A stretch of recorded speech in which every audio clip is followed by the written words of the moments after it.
The Argonian Account by Wogan Yarth. Decumus Scotti's continued adventures, now in Blackmarsh. Note, the character Decumus Scotti was first introduced in the book A Dance in Fire.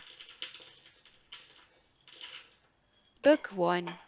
On a minor but respectable plaza in the imperial city sat, or perhaps lounged, Lord Fanek's building commission.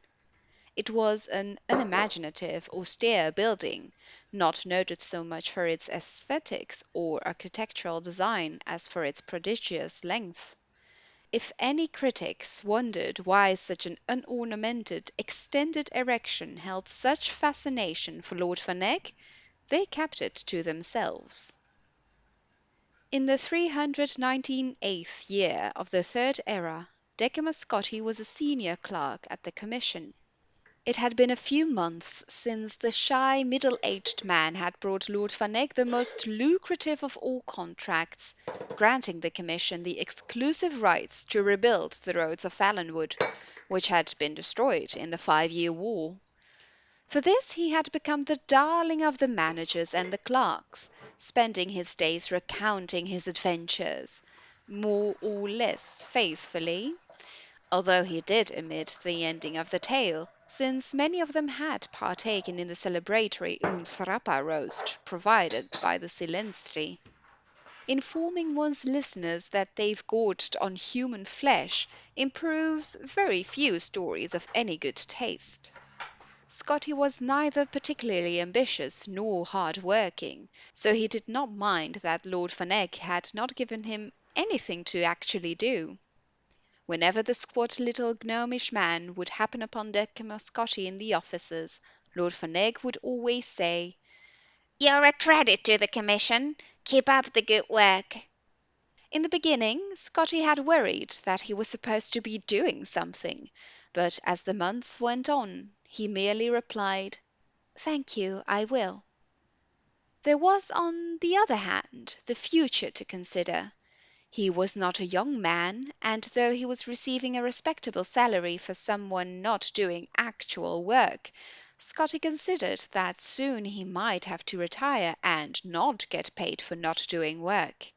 It would be nice, he decided, if Lord Fanek, out of gratitude for the millions of gold the Valenwood contract was generating, might deign to make Scotti a partner, or at least give him a small percentage of the bounty. Decumus Scotti was no good at asking for things like that, which was one of the reasons why, previous to his signal successes in Valenwood as a senior clerk for Lord Atreus, he was a lousy agent. He had just about made up his mind to say something to Lord Fanek when his lordship unexpectedly pushed things along. "You're a credit to the Commission," the waddling little thing said, and then paused.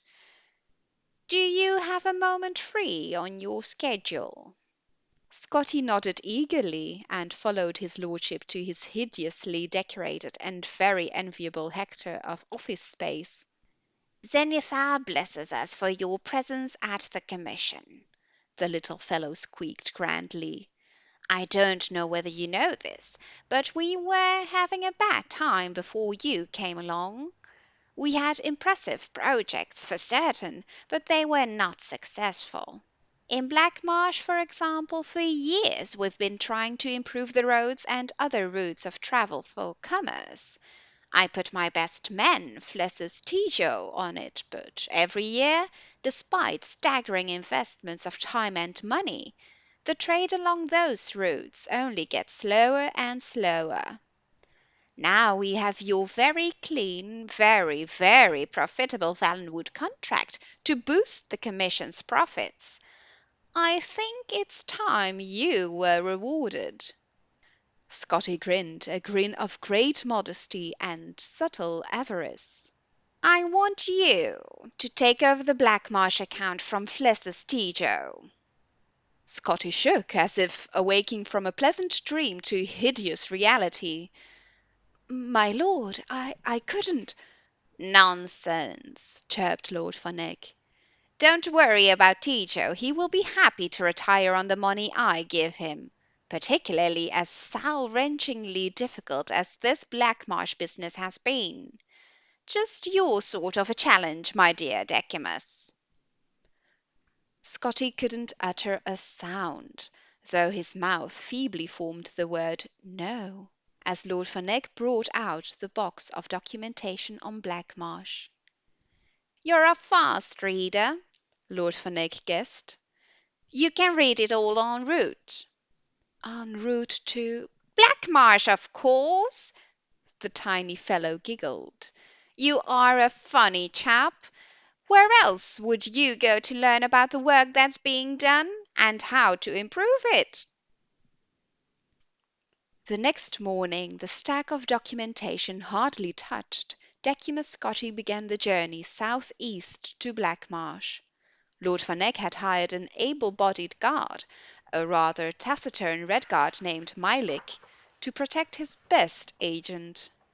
They rode south along the Niben, and then southeast along the Silverfish, continuing on into the wilds of Cyrodiil, where the river tributaries had no names, and the very vegetation seemed to come from another world than the nice civilized gardens of the northern imperial province. Scotty's horse was tied to Mylick's, so the clerk was able to read. It made it difficult to pay attention to the path they were taking, but Scotty knew he needed at least a cursory familiarity with the Commission's business dealings in Blackmarsh. It was a huge box of paperwork going back 40 years, when the Commission had first been given several million in gold by a wealthy trader, Lord Xelicles Pinos Revina, to improve the conditions of the road from Gideon to Cyrodiil. At that time it took 3 weeks, a preposterously long time, for the rice and root he was importing to arrive, half rotten, in the imperial province.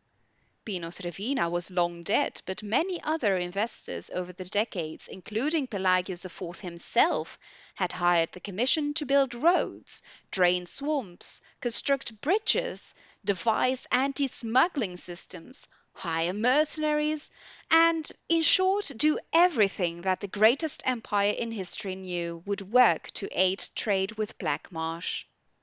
According to the latest figures, the result of this was that it took 2.5 months for goods, now thoroughly rotten, to arrive.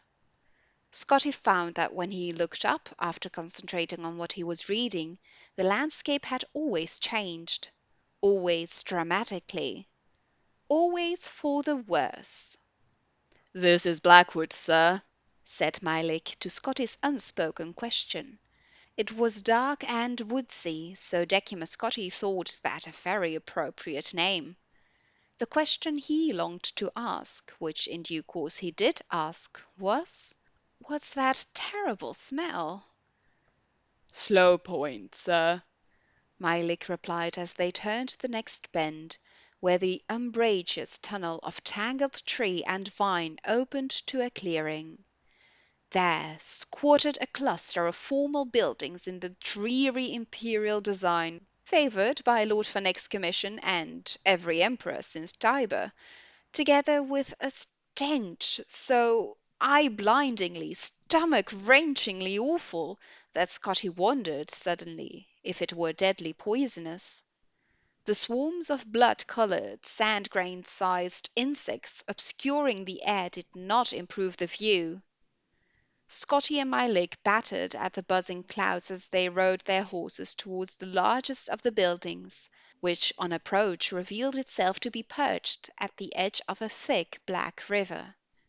From its size and serious aspect, Scotty guessed it to be the Census and Excise Office for the wide, white bridge that stretched across the burbling dark water to the reeds on the other side. It was a very nice, bright, sturdily-looking bridge, built, Scotty knew, by his commission. A poxy, irritable official opened the door quickly on Scotty's first knock.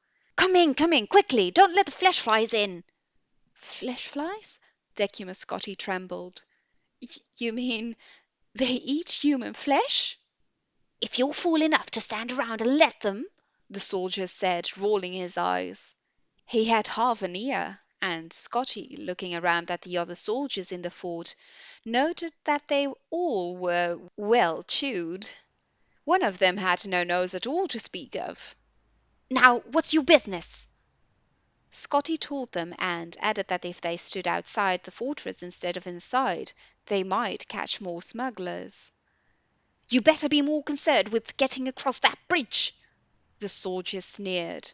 "Tide's coming up, and if you don't get a move on, you won't get to Blackmarsh for 4 days." That was absurd. A bridge swarmed by a rising tide on a river? Only the look in the soldier's eyes told Scotty he wasn't joking. Upon stepping out of the fort, he saw that the horses, evidently tired of being tortured by the flesh flies, had ripped free of their restraints and were bounding off into the woods.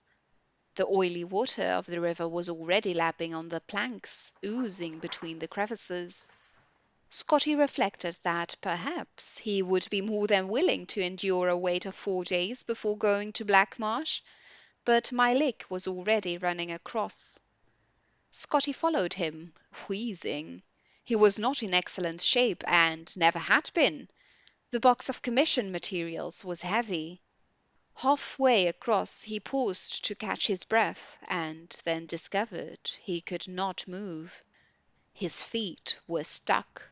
The black mud that ran through the river was a thick, gluey paste, and having washed over the plank Scotty was on, it held his feet fast.